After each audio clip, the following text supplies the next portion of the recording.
सबसे पहले आप लोगों का शुक्रिया, क्योंकि आपने मेरी सभी कहानियों को इतना पसंद किया। अगर कोई मिस्टेक मेरे कहानी बोलने में होती है तो प्लीज़ कमेंट करके मुझे बताइए। ये कहानी एक रोते हुए भूत की है। एक नौजवान लड़का जो इस रोते हुए आत्मा के चक्कर में पड़ गया और डर गया। लेकिन दोस्तों, ये कहानी को पूरी अच्छी तरीके से सुनने के लिए अगर आप हमारे चैनल पर नए हैं तो प्लीज़ हमारे चैनल को सब्सक्राइब करें और बेल आइकन को दबाएं, ताकि आने वाली अगली वीडियो का नोटिफिकेशन आपके स्क्रीन पे जल्द से जल्द पहुंच जाए। तो चलो कहानी को शुरू करते हैं। ये कहानी विजय नाम के लड़के की है, जो उसने अपने साथ घटी घटना के बारे में हमें बताया। उसने बताया कि मैं राजस्थान के जयपुर में रहा करता था।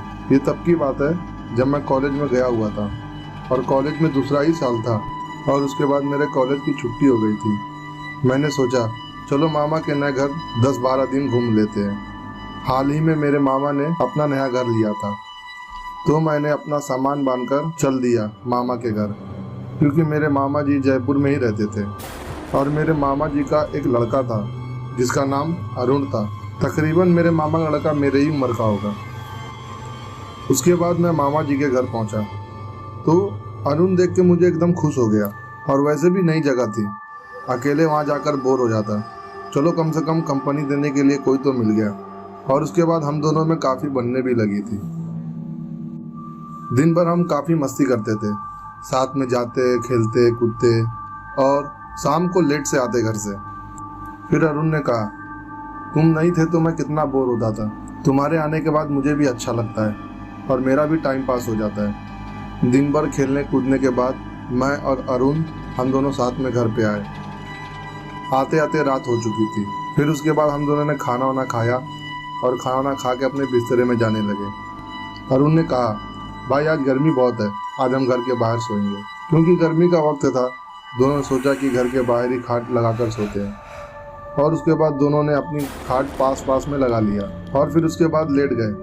और लेटने के बाद वो दोनों आपस में बात कर रहे थे। विजय की नज़र सामने 3-4 मंजिला बिल्डिंग पर गई, जो पूरी तरह खाली और एकदम खंडर दिख रही थी। तो विजय ने अरुण से पूछा, यार अरुण, ये सामने जो बिल्डिंग है इसमें कोई रहने नहीं आता है क्या? उसके बाद अरुण ने थोड़ा आहिस्ते आवाज में बताया, नहीं, ये बिल्डिंग काफी वक्त से खाली ही है। ना ही कोई यहाँ घर लेता है और ना ही कोई यहाँ रहने के लिए आता है। और जो लोग रहते थे वो लोग काफी साल पहले इस बिल्डिंग को छोड़कर चले गए हैं।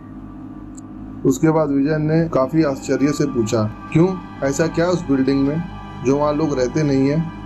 उसके बाद अरुण ने बताया, सुना है उस बिल्डिंग के पिछले हिस्से में रोज रात को एक भूत घूमते रहता है। ये सुनने के बाद तो मैं एकदम डरी सा गया और फिर अरुण से पूछने लगा, फिर क्या हुआ वहाँ पर?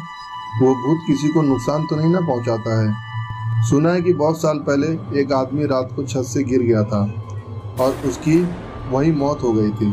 और ये भी सुना है रोज रात को वो भूत जिसकी छत पे से गिर के मौत हुई थी, या तो वो छत पे बैठा रहता है या तो उसी छत पे वो घूमता रहता है।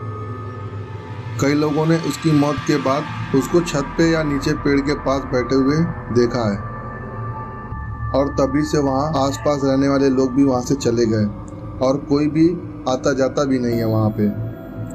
और उसके बाद इतना कहते ही अरुण ने बोला, अब सो जाओ, वरना सुबह हम जल्दी उठ नहीं पाएंगे। अरुण की ये सब बात सुनकर विजय पता नहीं क्यों मन ही मन में कुछ सोचकर खुश हो रहा था। रात के 2:30 बज चुके थे। विजय की आँख खुली तो वो तुरंत उठ के बैठ गया और वो अरुण के पास से हट के उस बिल्डिंग की ओर जाने लगा था। दरअसल दोस्तों, वो देखना चाहता था कि भूत प्रेत होता है भी या नहीं। वो बस वहाँ पर इसलिए जा रहा था कि उसे वो भूत दिखे, क्योंकि आज तक विजय का सामना भूत से नहीं हुआ था, इसलिए वो इस चीज़ को नहीं मानता था। बस ये सब देखने के लिए विजय वहाँ पर गया था। विजय बिल्डिंग के पास पहुँचा और बिल्डिंग के पास पहुँचकर ही थोड़ा वो डर गया था, क्योंकि काफ़ी अंधेरा था वहाँ पर और बिल्डिंग काफ़ी साल पुरानी भी थी, इसलिए उसके आजू बाजू पेड़ पौधे उग चुके थे, इसलिए वो बिल्डिंग और भी बहुत डरावना लग रहा था। और फिर विजय संभल कर आगे बढ़ रहा था। फिर एकदम से ठंडी हवा का झोंका उसके पास से गुजरा। ये ठंडी हवा महसूस करके विजय एकदम घबरा गया और उसके बाद विजय धीरे धीरे बिल्डिंग के पिछले हिस्से में चला गया। उस बिल्डिंग के पिछले हिस्से का मंजर देखकर वैसे ही कोई डर जाएगा, क्योंकि खंडर इमारतों की बंद मकानों की खिड़कियों से झांकता हुआ अंधेरा ऐसा एहसास दिलाता है कि कोई अंदर से देख रहा हो। हवा के बंद होते ही खुलते दरवाजा की आवाज़ और पेड़ से गिरे सूखे पत्ते की आवाज़, ये सब महसूस करके विजय के शरीर में डर सा पैदा हो रहा था। और उसके बाद एक बड़े सूखे पेड़ के नीचे विजय को कुछ दिखता है। उसके शरीर में डर सा पैदा तो हो रहा था और फिर भी उसे वो चीज़ देखने का मन कर रहा था। और उसके बाद धीरे धीरे विजय उसके करीब जाने का अपना कदम धीरे धीरे बढ़ाने लगा और फिर अचानक उसके कदम रुक जाते हैं, क्योंकि अब उसने जो भी देखा वो किसी भी इंसान के शरीर को हिला सकता है। क्योंकि एक आदमी पेड़ के नीचे विजय की तरफ पीट करके सफ़ेद कपड़े में बैठकर रो रहा था। इतने अंधेरे में अगर कोई किसी को देखता है, वो भी सफ़ेद कपड़े में, तो सोचो उसकी कितनी हलक सूख जाती होगी। और यही चीज़ विजय के साथ भी हुआ। उसकी रोने की आवाज़ बहुत ही अजीब और डरावनी थी। फिर विजय ने रुकते हुए आवाज़ में उससे पूछा, कौन हो तुम? विजय के इतना बोलते ही वो आदमी धीरे धीरे उसकी ओर देखने लगा।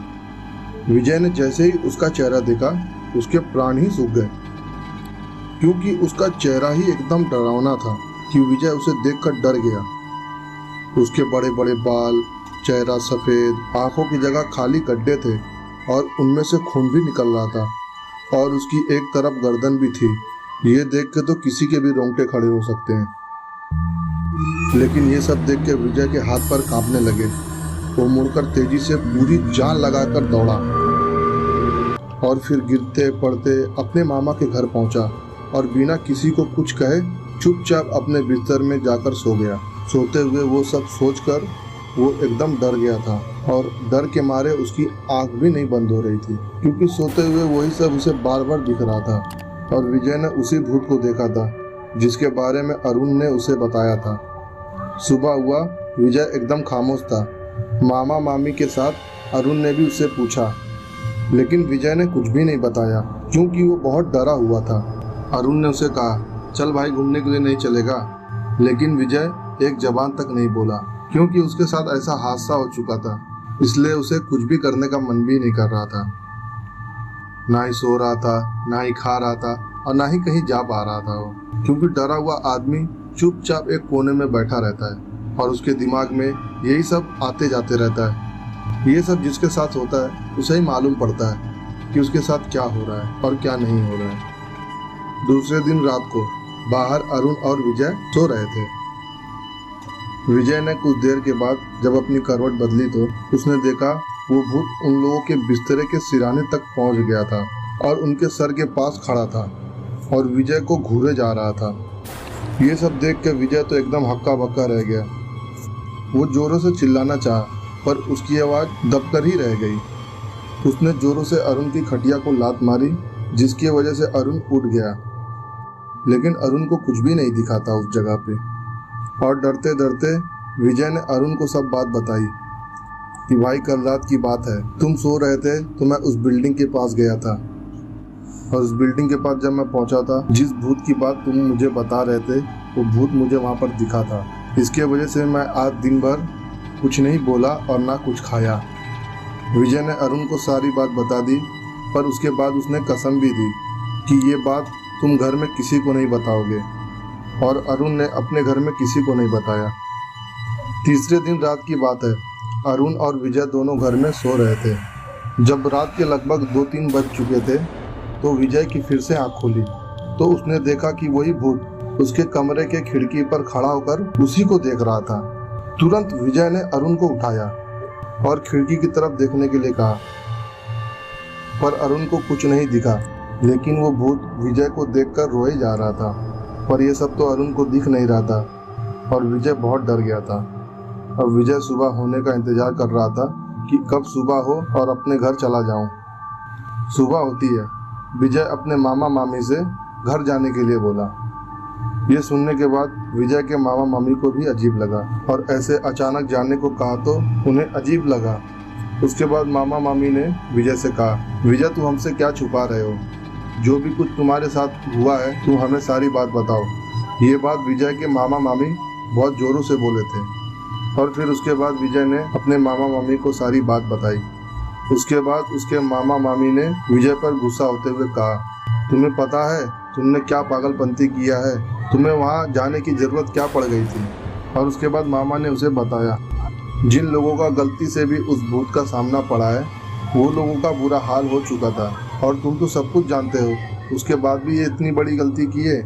और उसके बाद मामा ने विजय को कहा, उस बिल्डिंग के छत से 4-5 लोगों ने मिलकर उसकी हत्या कर दी थी और उसे ऊपर से नीचे उठाकर फेंक दिया था, और वो आदमी उस पेड़ के पास जाकर गिरा और उसकी वहीं मौत हो गई थी।